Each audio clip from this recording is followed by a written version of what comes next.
4 astronauts just spent 10 days flying around the moon, traveling farther into space than any human being in history, farther than any Apollo crew ever went, watching Earth and the moon shrink and grow in their windows in ways no living person had ever personally witnessed before. And when they splashed back down into the Pacific Ocean this past April, they didn't just complete a historic flight. They kicked off what NASA itself has openly called a race, not simply to land on the moon again the way Apollo did more than 50 years ago, but to actually stay there permanently this time, building something that's never existed before, a real functioning human outpost on another world. And in this video, I want to walk you through exactly what NASA is actually planning, how realistic the current timeline genuinely is, and what the first human settlement on the moon might actually look like as it develops over the coming decade. And it's worth briefly rewinding even further back than Artemis II, because understanding the full arc of this program genuinely helps put its current pace in proper context. Artemis flew all the way back in 2022. An uncrewed test flight specifically designed to verify the Orion spacecraft and its heat shield could actually survive the extreme conditions of a high-speed return from deep space, a genuinely critical, foundational milestone that had to be proven out successfully before NASA would ever consider putting astronauts aboard for the considerably more ambitious Artemis II flight that followed. So let's start with exactly where things stand right now, because there's real, substantial current progress worth understanding accurately.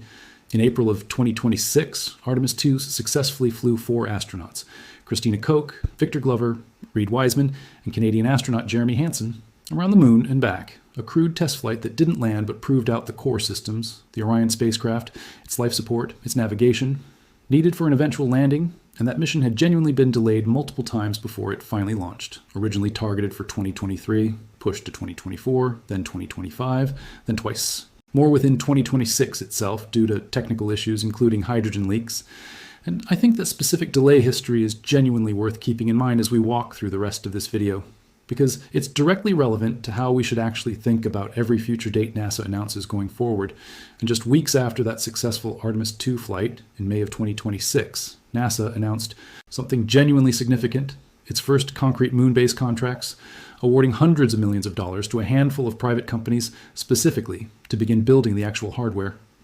A lunar base will need Blue Origin, Jeff Bezos' space company, will provide landers specifically to deliver lunar rovers to the surface. Astrolab and Lunar Outpost were awarded a combined $439 million to build and deliver those lunar terrain vehicles, essentially moon buggies astronauts will actually drive across the surface. And Firefly Aerospace, the same company that successfully landed its own Blue Ghost spacecraft on the moon last year, will deliver the first drones specifically designed to operate on the lunar surface. And it's genuinely worth understanding why NASA specifically chose Firefly for this role, since that earlier Blue Ghost mission represented one of the first fully successful private, commercially built lunar landings in history, launched in January of 2025 and touching down successfully near a volcanic feature called Mons Latrelle that March. An achievement that stood in contrast to a separate lander launched on the very SAM-E rocket, Space's Resilience, which unfortunately crashed during its own landing attempt. And that specific track record, a real demonstrated successful commercial lunar landing already completed, is exactly the kind of proven capability NASA is now specifically betting on as it hands off more and more of the actual hardware delivery work to private companies rather than building and launching everything through its own government-run programs, the way it did during Apollo. And this entire push follows a formal executive order specifically directing NASA to establish the initial elements of a permanent moon base by 2030, backed by a genuinely substantial $20 billion plan. And I want to walk through NASA's actual current plan in some real detail, because it's considerably more specific and developed than a lot of people probably realize. The base itself is planned for the moon's south pole specifically. And that location isn't arbitrary at all. It's chosen for 2 genuinely critical, practical reasons. First, permanently shadowed craters in that region are believed to contain substantial deposits of water ice, accumulated over billions of years. And that ice represents an enormously valuable resource, not just for drinking water, but potentially for producing breathable oxygen and even rocket fuel directly on site, dramatically reducing how much material would otherwise need to be hauled all the way from Earth at enormous cost. And second, certain peaks near the lunar south pole experience near constant sunlight, sometimes called peaks of eternal light, offering a genuinely valuable, more consistent source of solar power than most other locations on the moon, where a single lunar night lasts roughly 2 weeks of complete darkness. And it's worth understanding just how extreme the temperature swings actually are across that lunar day and night cycle, because it's dramatically more severe than anything experienced naturally anywhere on Earth. During the lunar day, Surface temperatures in sunlit areas can climb past 250 degrees Fahrenheit, while during the 2-week lunar night, temperatures in the same location can plunge to nearly 200 degrees below zero, and permanently shadowed crater floors near. Are the South Pole, the very same craters believed to hold that valuable water ice, sit at even more extreme, consistently frigid temperatures year-round, meaning any habitat, rover, or piece of equipment operating in this environment needs to be engineered to reliably function across an almost unimaginably wide temperature range, considerably more extreme than equipment designed for even the harshest environments here on Earth ever needs to withstand. And NASA's plan also calls for nuclear fission reactors to help ensure continuous, reliable power specifically through those long lunar nights when solar power alone wouldn't be sufficient. And it's worth understanding this isn't purely a conceptual idea sitting on a whiteboard either. NASA has been actively developing and testing small fission surface power systems for several years now through a dedicated program specifically designed to produce a compact reactor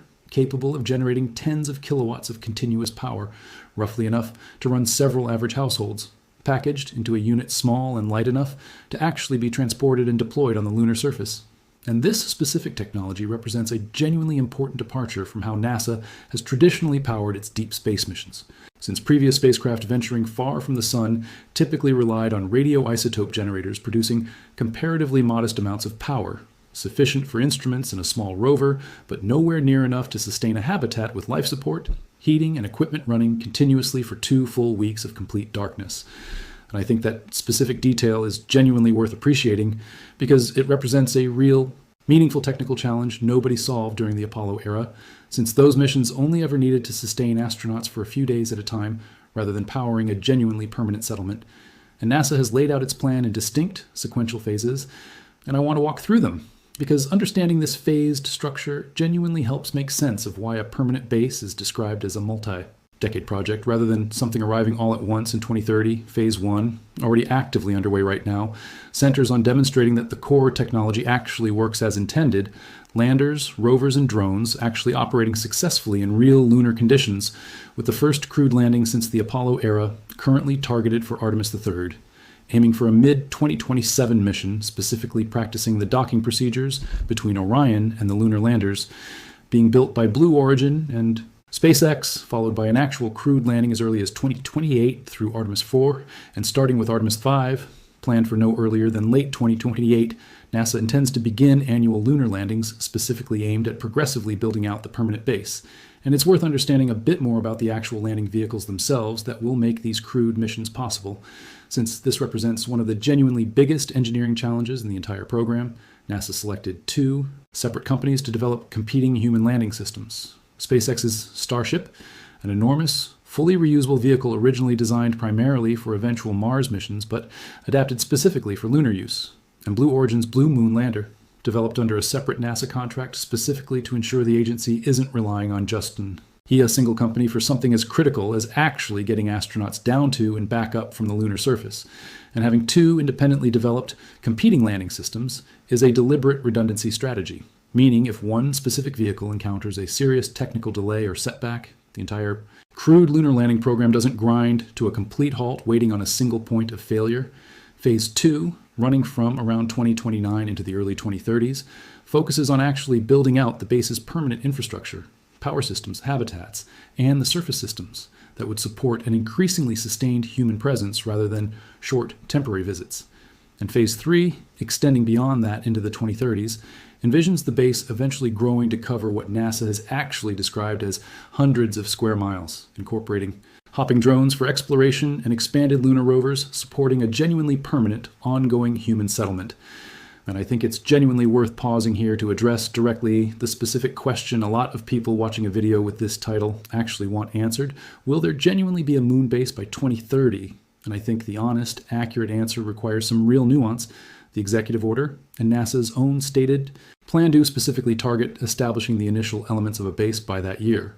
And there's genuine, tangible progress supporting that goal right now. Contracts awarded, hardware actually being built, a successful crewed test flight already completed. But it's equally important to understand that initial elements is doing genuinely significant work. In that specific sentence, the 2030 target realistically refers to early foundational infrastructure beginning to arrive and get tested on the surface, not a fully built, continuously staffed, city-like settlement with people living there permanently day to day, that more expansive, mature vision genuinely extends considerably further out into the 2030s and likely beyond, based on NASA's own phased roadmap and given the genuinely well-documented history of delays throughout the Artemis program, Artemis 2 alone slipping by roughly 3 years from its original target, it's honestly reasonable and appropriately cautious to expect that even the current, most recently updated timeline could shift further as the program actually progresses. That's not cynicism, it's simply consistent with how genuinely complex research into robotic construction systems capable of operating autonomously on the lunar surface, potentially building at least some of this initial infrastructure before any human crew even arrives to inhabit it, reducing the amount of time astronauts would need to spend on pure construction work rather than science and exploration once they actually get there, potentially even including thick regolith shielding specifically designed to help protect inhabitants from both radiation and micrometeorite impacts, since the moon has no atmosphere or magnetic field, offering the kind of natural protection Earth provides us without us ever having to think about it. And I think it's worth spending a moment on exactly why radiation protection specifically represents such a serious central engineering challenge for any genuinely long-term lunar settlement, because it's honestly one of the biggest, most consequential differences between a short Apollo-style visit and an actual permanent base. Without Earth's protective magnetic field and thick atmosphere, the lunar surface receives dramatically higher levels of both solar radiation and cosmic radiation than we experience here on Earth. And while a brief, few-day visit carries a manageable, well-understood radiation exposure, a genuinely permanent settlement housing people for months or years at a time requires seriously robust shielding, whether that's thick regolith piled over and around habitats, partially electrolysis. Water can actually be split into hydrogen and oxygen, providing breathable air for inhabitants, and providing rocket propellant too, meaning a lunar base positioned near a substantial water. Ice deposit could genuinely function as a refueling waypoint for missions heading further out into the solar system, toward Mars and beyond, rather than existing purely as an isolated outpost with no broader strategic purpose. And it's worth understanding why that specific refueling capability matters so much from a pure orbital mechanics standpoint, because launching fuel and supplies directly from Earth's surface is enormously expensive, specifically due to how much energy it takes to escape Earth's comparatively strong gravity well,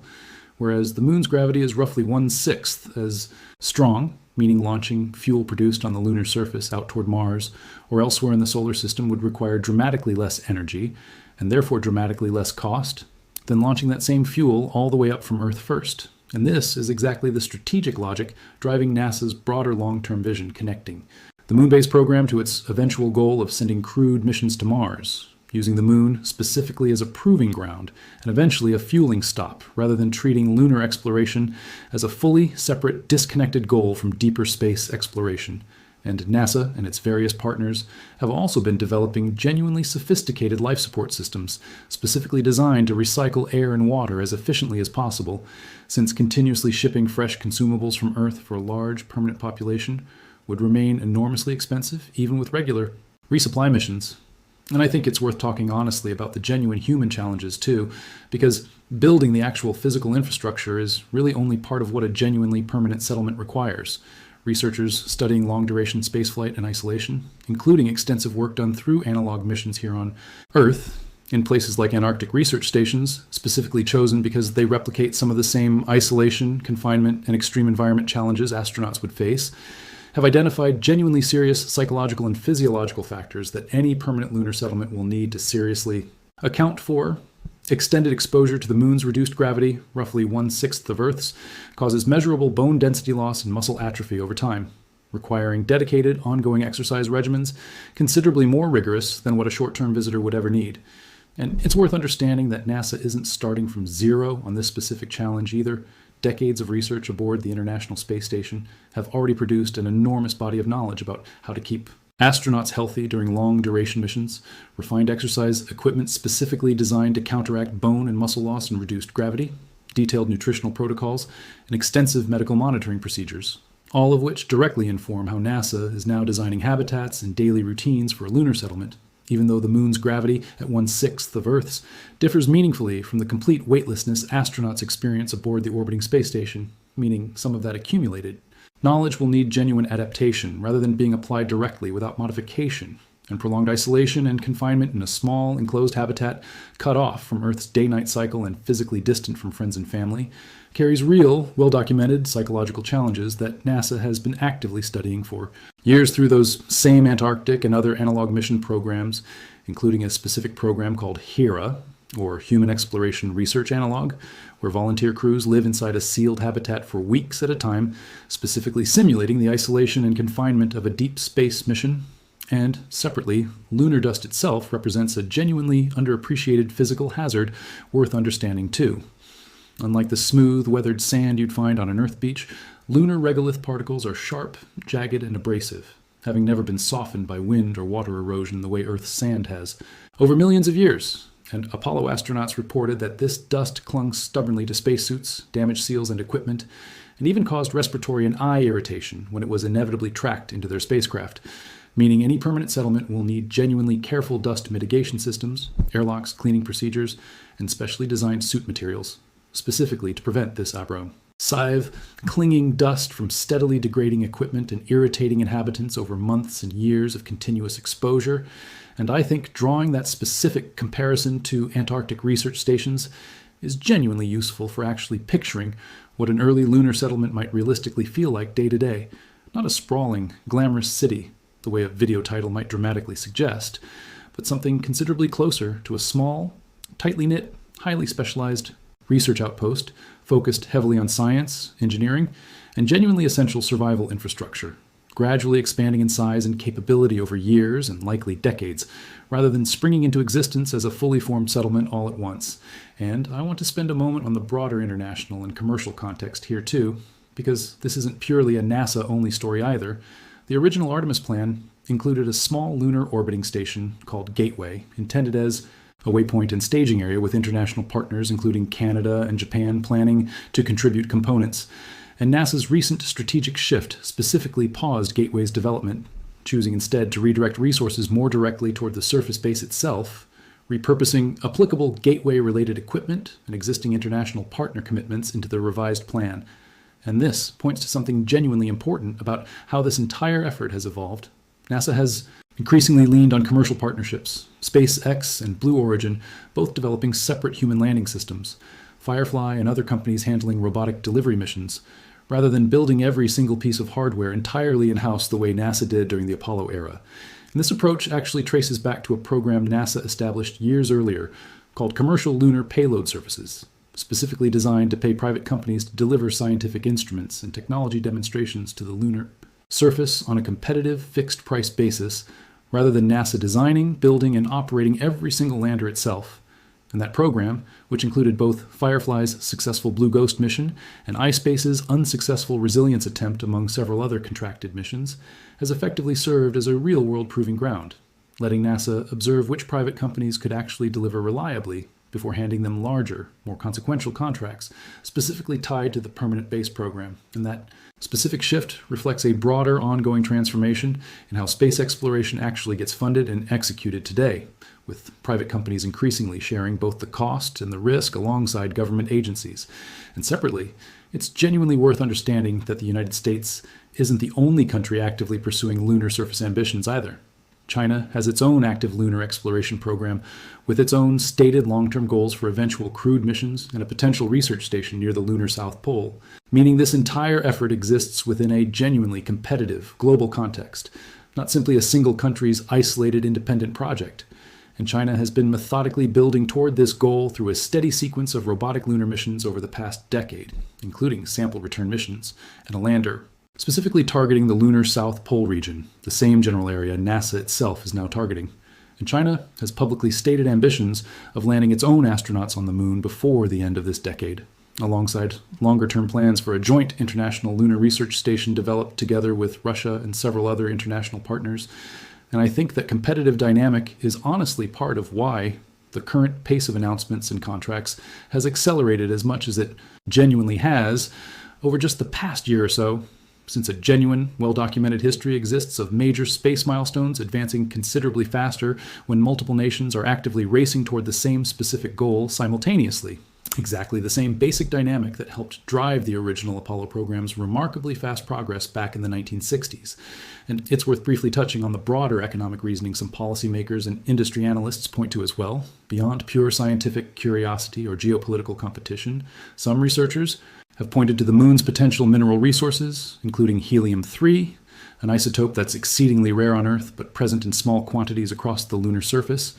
that some scientists have speculated could eventually serve as fuel for future nuclear fusion power plants, though it's genuinely worth being careful and precise here, since practical fusion power generation remains an unsolved engineering challenge here on Earth, even using more readily available fuel sources, meaning any large-scale lunar helium-3 mining industry remains a considerably more distant speculative prospect than the water ice and solar power plants actually driving NASA's current concrete base construction efforts. And I want to bring this all together now with an honest, balanced summary, because I think that's genuinely more useful than either uncritical excitement or dismissive skepticism. Real, tangible progress toward a permanent lunar settlement is genuinely happening right now in 2026. A successful crewed test flight around the moon, real contracts awarded to real